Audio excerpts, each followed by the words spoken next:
hi Dan here, hope you're doing well. Playing the bass without looking at it just looks cool.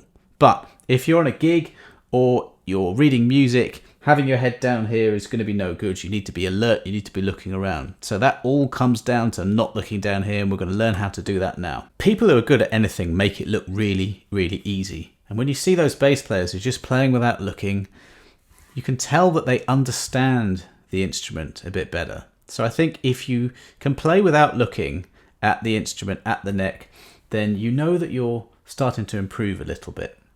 Now, first things first, I've noticed above anything else, students that I have looking down here, looking at their fretting hands, and then not looking at what their plucking hand's doing, and that often gets away with murder. So that's another good reason. If you're not really looking down there, chances are is that both hands are probably equally doing the right thing. So do make sure, if you are tempted to look down when you're practicing, to just take care of what this hand's doing.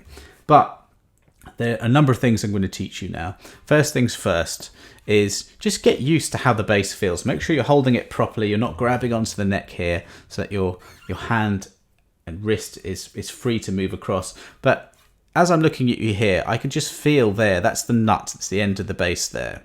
And we know that you want to fret behind a fret, so you can feel this. This applies to fretted basses. You can do this with fretless basses as well, but you will need to look a little bit where you are. But according to fretted bass, you have a fret on the first fret, and I can just feel it there.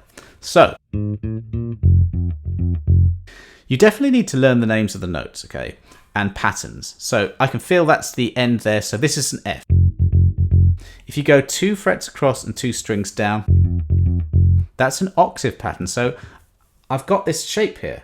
I'm doing it with my little finger, just keeps a straighter wrist for me. You can use your third finger. You can see I'm bending my wrist a bit more. So especially in this part of the bass, I will use my little finger. So that pattern there, that I can feel under my fingers, I can feel under my first finger the G string there. It's like, you know, Stevie Wonder's blind, but he can play any instrument incredibly well, and that's because of touch. And you need to almost think like a Jedi and not look, and force yourself to feel the nuances of the bass. So that's one pattern. Okay, so if that's an F, I know that right next to it is an E. Now this is down to the way that you fret the bass. There are a couple of ways, but one common way is 1 finger per fret. So that's if I've got my first finger on the first fret, I've got the other ones lined up next to those, okay? So that's 1 finger per fret. You don't have to have them all there at one time, but I know that if this is an F, that my little finger is going to be on the 4th fret. You'll get used to these stretches. If you have your fingers like that and just relax them a bit, you want to see some gaps between your fingers. And I know from practice and from playing and from this bass that right there is an A flat. Okay. Now if I just see what I did there, I can just crawl across almost like a caterpillar and put my first finger where that is. And now I know there's my octave pattern again. So I can now feel to where that is. If you know a few scales, this depends on what key you're playing, but if let's say A flat, that's an A flat major. You've got that 2-4-1-2-4 fingering pattern. I don't need to look. I know where my fingers are going to be, and I can feel those frets.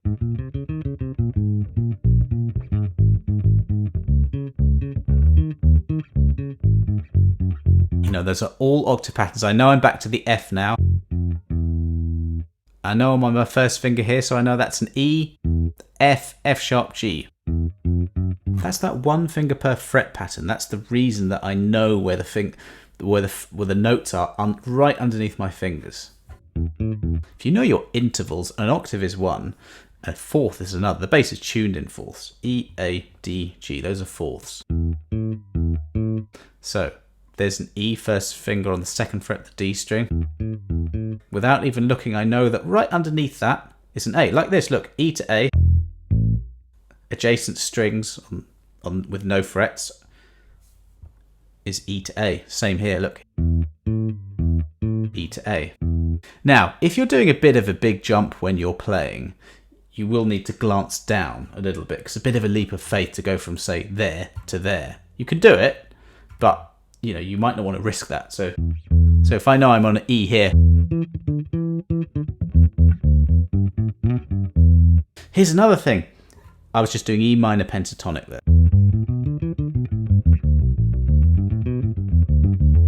These are based on shapes right here. I'm just going to talk finger numbers now, not fret numbers. So I've got my fingers lined up with this 1 finger per fret pattern, and I'm going 1 4 1 3 1 3. Pretty common pattern. And go 4 1 there. I know that in this position,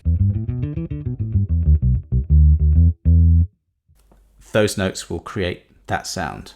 And I know that if I drop down,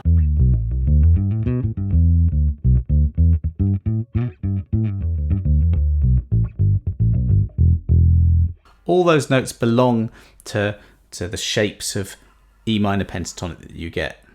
You can transpose this to any key and those shapes will stay the same. That's one of the great things about the bass, is that shapes are everywhere. So you're using shapes, you're using patterns, you're using fingering systems. Another one is when you do extended fingering. So let me give you an example. If you've got the 5th fret of the E string, you've got that 1 finger per fret.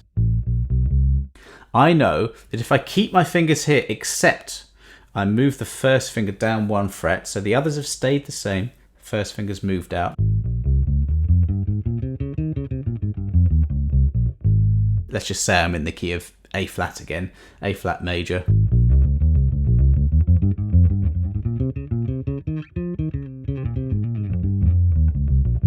All of those notes I know belong to that scale. So it's partly the way that you play notes on the bass, and also the patterns of the scale, and also the sounds of them as well, because this, when you've got a gap of a fret in between two notes, that's called a tone or a whole step. And when it's adjacent frets, it's called a half step or a semitone. And scales, and therefore bass lines, are very much based on that pattern. So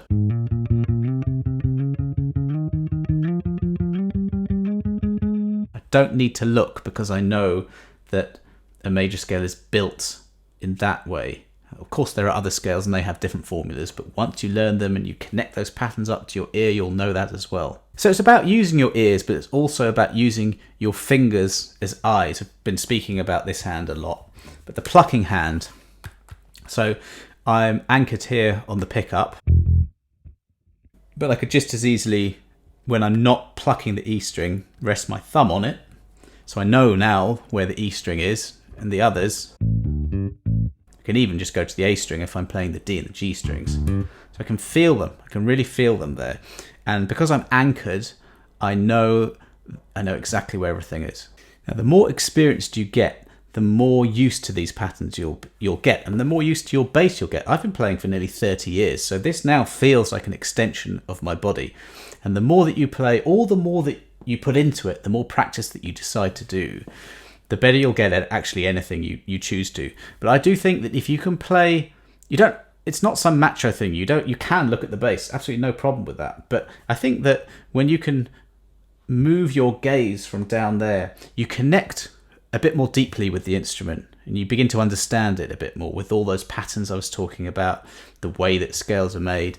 And I think you can concentrate on making more music and expressing yourself a bit more when you don't have to worry about what your hands are doing, what your fingers are doing. So, this is as much to do with technique as it is with patterns as well.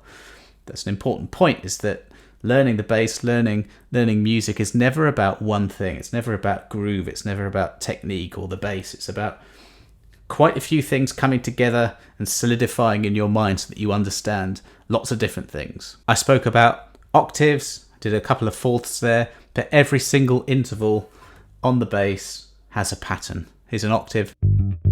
Right next to that is a major seventh.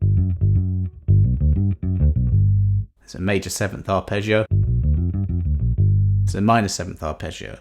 So learn your arpeggios, your triads, your scales. They will all be under your fingers, and just have that 1 finger per fret pattern going.